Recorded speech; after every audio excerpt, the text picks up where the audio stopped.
The only guarantee right now is that it's gonna hurt.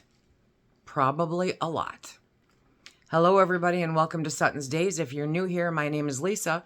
We are all about pantry preparedness. My goal here is to make sure that you can build a stocked pantry that will see you through hard times, rough times, difficult times, or just days like today.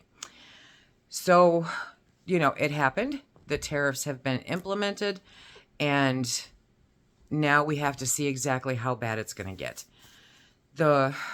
Goldman Sachs already said that now they're raising their projection up to 35%, I think, that we are definitely going into a recession. Yeah. Things have been more expensive for a while. They keep creeping up. We've seen it. We know it. We're doing it, right? But it's becoming harder and harder to do. And with these new tariffs, the question that I'm being asked is, what do we do? What do we focus on? Okay, hopefully I've got you on this one. But you're not going to like the first answer. My first answer is going to be, get in there and see what you've got. Okay, this is a time where it's not a game. It's not a hobby. It's not something you might want to do. Okay, it's time to get serious. It's time to pay attention. You need to know what you have in order to figure out what you need. You need to make that a priority. You need to go in and see what you have and make sure that what you do have are things that you will actually use. Because if you're not going to use it, you're wasting time, space, and money. So make sure that you know what you have. Please inventory the food that you have available today. Make sure that you know whether it's dehydrated, freeze-dried, home-canned, commercially canned, frozen, growing in the backyard, whatever the case may be. You need to inventory and make sure that you understand where you're starting. Because the last thing that we need is something like a 2020 toilet paper run. Because that was a degree of stupid that I don't think any of us want to revisit, right? So make sure you know what you've got. And then it's time to start planning what you need to get. And don't take too long, okay? When I'm telling you to go inventory, I mean do it this weekend. Get in there and inventory. There's not an excuse that you're going to hand me that will justify not doing it. As soon as you've got that inventory, you need to go through and figure out what you need to get, what you need to be focusing on to get through the next 3 months, 6 months, or a year. You need to figure out how much. You need to figure out substitutions, okay? So if you can find chicken on sale cheaper than you can burger, get the chicken, It's food. It's not rocket science. I know that a lot of people are on very fixed incomes, and so this is going to be a challenge. Okay, but we've done hard things before, and we can do them again. And I implore you to put your pride aside. Nobody's got time for it, okay? And check out your local food banks and see what's available for help.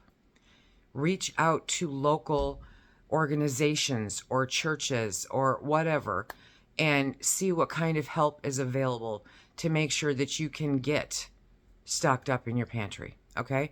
I'm not talking about steaks and shrimp and, all the crazy stuff, okay? Bare bones, basic necessities, that's what you need. If you need to figure out meatless Monday, Tuesday, Wednesday, Thursday in order to save a buck, do it. There's a million excuses why you shouldn't or why you can't, but it needs to become a priority. And again, I'm going to stress, it needs to happen sooner than later, okay? So once you know what you've got, it's time to make your list of what you need, what you really need, not want, but what you need. And then figure out, where does it come from? We've got different things coming in that typically come this time of year from Mexico, like strawberries and blueberries, that kind of thing. Yeah, those prices are going up.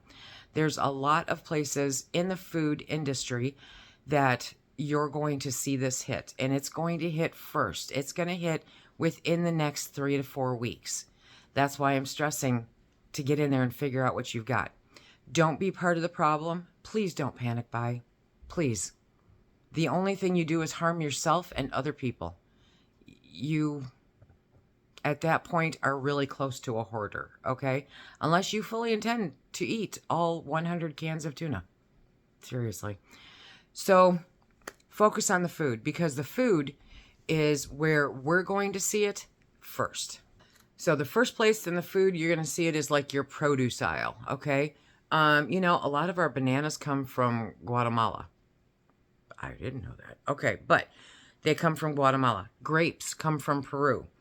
Countries who export to the United States will incur 10% tariffs when the new fees go into effect on Saturday. A separate round of reciprocal tariffs on 57 countries will follow on Wednesday.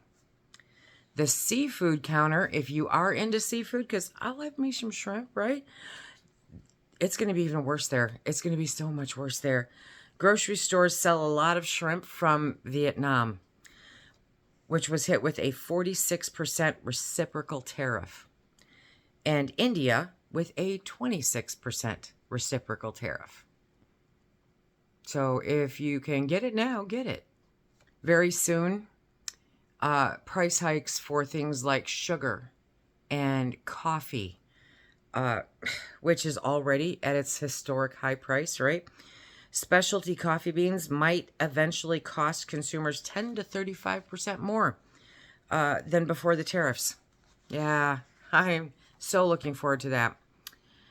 Since the pandemic, you know, grocery stores learned a few things, but they've been expanding their lines of lower priced private label products. We have talked about this before, that instead of having 50 kinds of ketchup up there, you're probably going to see more like 20.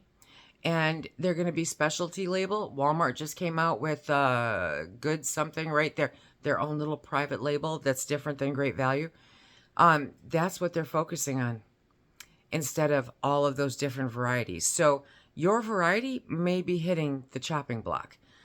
It's a way that they can say that they're, you know, lowering expenses, but we'll see. Even Mark Cuban said, go stock up. Yeah, that's when you know it's getting bad. So some food executives out there are now saying that because so much food on shelves is processed overseas or contains ingredients and packaging from several countries, okay, predicting how tariffs will change food prices is difficult, if not impossible. But the one thing that's guaranteed is that it's going to change, and it's almost certainly going to go up. The question is, how high? If you think shrinkflation was bad before, keep an eye on it. You want to keep an eye on that unit price for whatever you're used to buying, right? But what scares me, and apparently some other people, is the opportunity for price gouging, right? Or other forms of manipulation. Because those opportunities are going to be huge now. Because even if they're not impacted by the tariffs, they can raise those prices saying that they're impacted by the tariffs, and just let people run with that assumption that they're being hit also, when in all actuality it's going like 100% into their profit margin. Consumers won't know if things are priced correctly or they are getting ripped off. Yeah.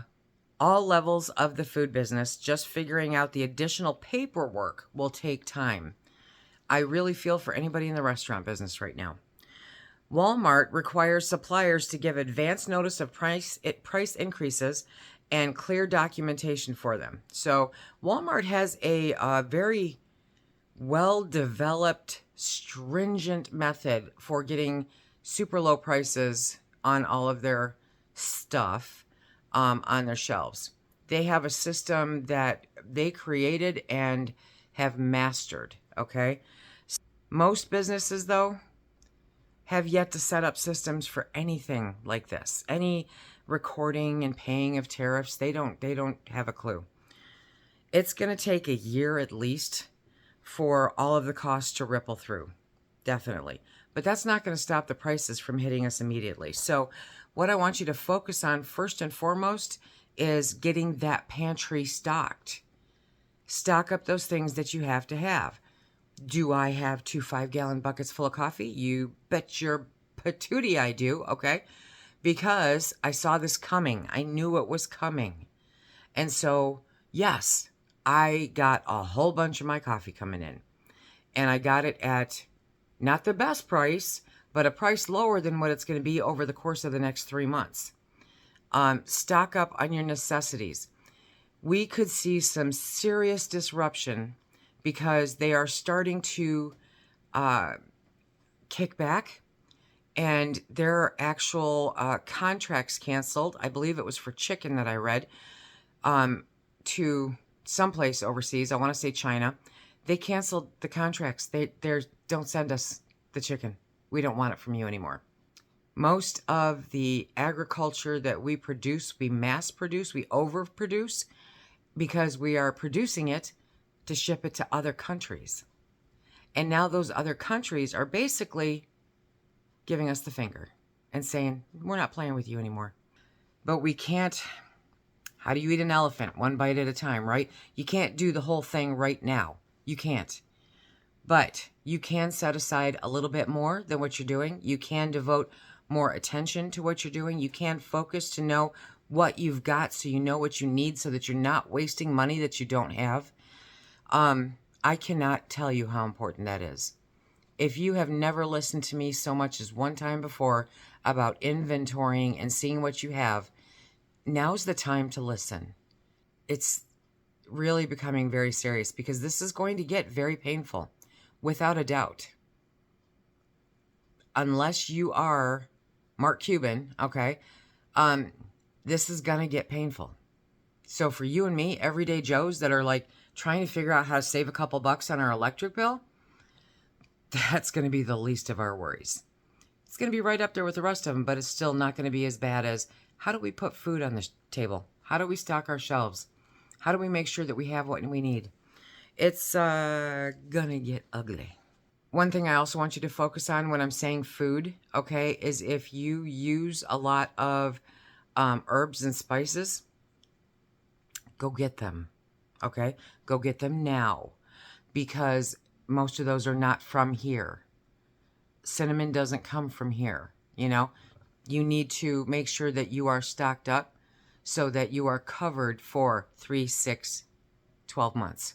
You want to make sure that you have enough to do what you want to do, how you want to do it. And if you are a home baker like I am, where we bake for other people, running out of something as simple as cinnamon, that could impact your bottom line. Or having to pay exorbitant prices for the cinnamon, higher than what you're used to, that could impact your bottom line. It's a no-win for the little guy. Do you like rice? You better go get that rice. It lasts for 30 years or more. Don't be afraid to buy too much. Just know how to put it up, okay? You need it in an airtight container. Put it in a Mylar bag inside of a 5-gallon bucket. Close that bucket up and call it good. Put it into canning jars. Do whatever you have to do. But if you eat a lot of rice, because I know a bunch of you eat a whole lot more than I do, right? Yeah, that's going to start being very expensive. There's no way around it.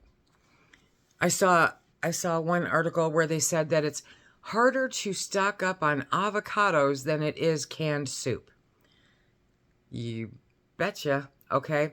So, no, you may not be able to afford everything that you enjoy today. Avocados have taken like a hard front seat in the consumption lately. The last few years, right? And a lot of those don't come from here. A lot of those come from Mexico. A lot of our produce comes from Mexico, especially this time of year. So if it's something that you must have, and I really doubt you must have an avocado, but if you must have it, Find a way to get it. You can buy them and freeze them. Buy them now before they get even higher in price. Your sugar, your coffee. Trust me on this. If you are into milling your own flour and you have not stocked up a few 100 pounds of wheat, do it. Definitely do it, because the chaos that will ensue over the next few years when we can't export it like we're counting on, and so the price that was kind of up there all of a sudden swings the other way because supply and demand, right? And then they have way too much, and then they cut back on who's allowed to grow it, and then all of a sudden there's a shortage. I mean, it's just, the overcorrection on both ends has the potential to see us doing without. So if you mill your own flour, which I highly recommend doing, because commercially ground flour is probably going to get a lot more expensive, you want to get it now. You want to get it in the next 6 months, okay? That one I'll go out to 6 months on, but not much more than that. And that to me is going way farther than I'm comfortable with. So figure out a way to get it in your budget. You guys know I get it from Palouse. It's grown right here in the U.S. There are other places to get it from. Source them. Try to find out how they are going to be impacted and whether or not they export their wheat. Because if they export their wheat, they may be impacted with the whiplash of having too much, having to cut back, not having enough, back and forth. Definitely something to consider. Fresh fruits and vegetables, you want to keep track of where they're coming from, and if you can get them locally when they come in season, get them.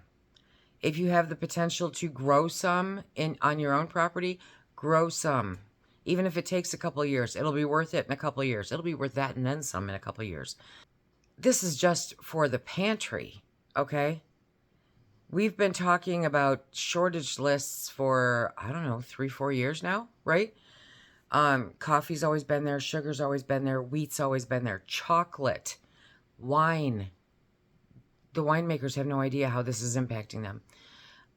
Any of those things that come from someplace else, they're going to be impacted. So what is your biggest concern food-wise about the tariffs? Because that's my first thing, is to make sure I have enough of what we really like. And once I know I'm there, then I look at alternatives. Alternatives are important to me. I literally did buy chicory seeds so that I could grow chicory, because chicory kind of sort of tastes like coffee, Yeah. You do what you can, you experiment while you can, and you try to figure out how to make it work. Within just a very short window, the countries that are being tariffed are now giving reciprocal higher tariffs. And so it may not be a full-fledged trade war yet, but it's a trade war. That jumps right into the drug industry, because I know the demographics of the people on this page, and we've talked about it. Have you been impacted by the medication shortages? I mean, I know we have, right? So most of our medications are created in a different country or in multiple different countries. Now, there's a few companies who are like, yeah, sure. They've committed to building facilities here so that the drugs are made here. But these are the big name companies. This is Pfizer and, the other really big name companies that have absolutely no problem charging you $1,200 for a once a week shot, These are the companies that have absolutely no problem charging you $600 for an EpiPen. These are the companies that don't give two hoots whether you live or die, because if you're sick, then you need their medication. If you're healthy, you don't.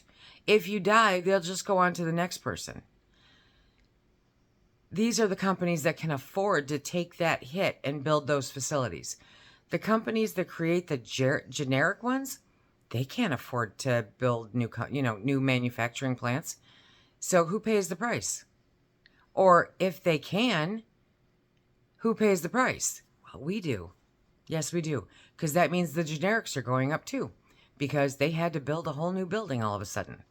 I'm wondering, honestly, as I've been going through the news for the last 24 hours, and you guys know how much I hate that, but as I've been going through the news and reading the articles and watching the stories and seeing the graphs and everything else, is how many people is this going to kill? How many people are going to go hungry to the point that they become unhealthy and they perish? How many people are not going to be able to get their medications to the point where they perish? I mean, Phil tells me about some guy he was in line behind at Walmart to get prescriptions, and this elderly man wrote a check for $2,500 for 2 scripts. $2,500. And you know who doesn't care?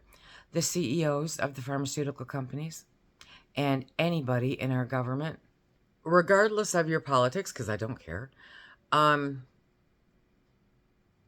You're going to be impacted. You're going to pay more.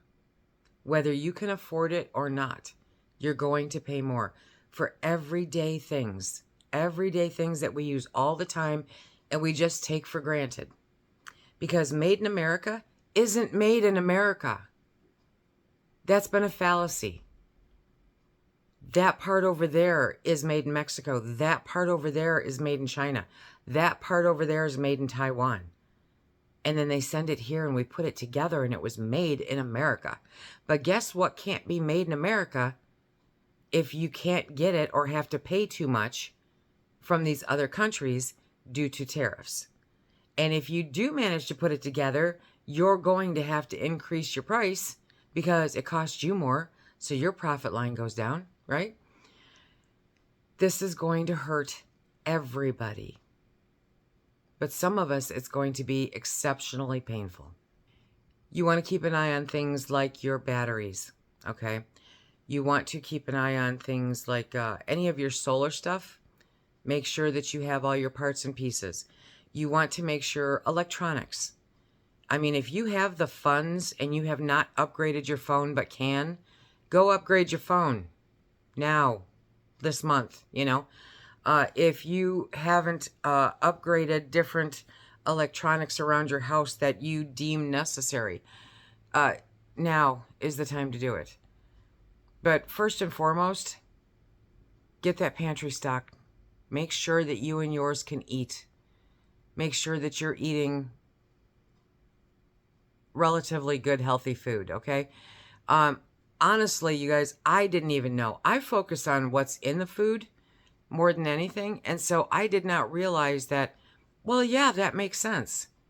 We may be buying, I don't know, whatever company, cookies, but those are made here, and that's fine. But the form that they're packaged in is coming from one country, and the bag that they are then wrapped in is coming from another country. And if I can't get those, then how am I supposed to sell my cookies? And there's going to be a lot of companies running into that, because it's amazing how many companies, I mean, they pushed us towards a global, we did. Our country was one of the leaders in a globalized market, okay? Because it benefited everybody. Literal entire countries have based how they operate on that globalization. And now the rug has been pulled out from underneath them, and your partner has now said, peace out, you're on your own.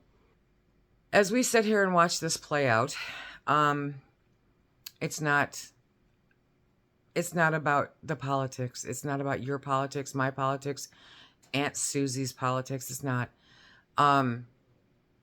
My focus is, how do we survive this? How do we continue to thrive? How do we make sure that people have what they need in order to do so? So first and foremost, focus on your food, okay? Focus on your food. Get your pantry stocked. Inventory it. Figure out what you need and then figure out how you can get it. Number 2 is to focus on things like electronics or, products like that. So the first thing to do is to focus on those things that you need, like food, your daily consumables like soaps and toothpaste and detergents and that kind of stuff, right? Anything that you use on a daily basis, those are the things you need to focus on. Figure out how much you have, figure out how much you need to get through 3 months, 6 months, a year, and then figure out a way to make it happen. After that is to figure out how to get the other stuff, your consumables like batteries or, electronics, that kind of thing, because those are going to get stupid. After that, at your next doctor's appointment, talk to your doctor about your concern regarding medications and their availability and their cost, and start talking to them about potential alternatives. I'm not a doctor. I'm not a financial advisor. I'm a lady on YouTube who teaches people how to can and how to stock their pantries. Because a well-stocked pantry is the best insurance that money can buy. Simple things like generators, probably going to be very expensive. Yeah. So figure out how you get through emergency situations where you might require heat, right? Where you might require electricity. Our grid is so fragile. Our grid is so old, so dilapidated, that even if all of these places come back, the grid can't handle it. The grid can't handle it today. And the government has been intentionally ignoring our grid for over 50 years. So figure out what you can do that doesn't require energy, doesn't require power. Your freezer and your refrigerators should not be your number one source of a pantry. You have to figure out how to make it shelf stable, whether that is pressure canning, water bath canning, dehydrating, freeze drying, whatever the case may be. Until next time, everybody, it's time to start paying attention. Be safe. Stack it to the rafters, my friends.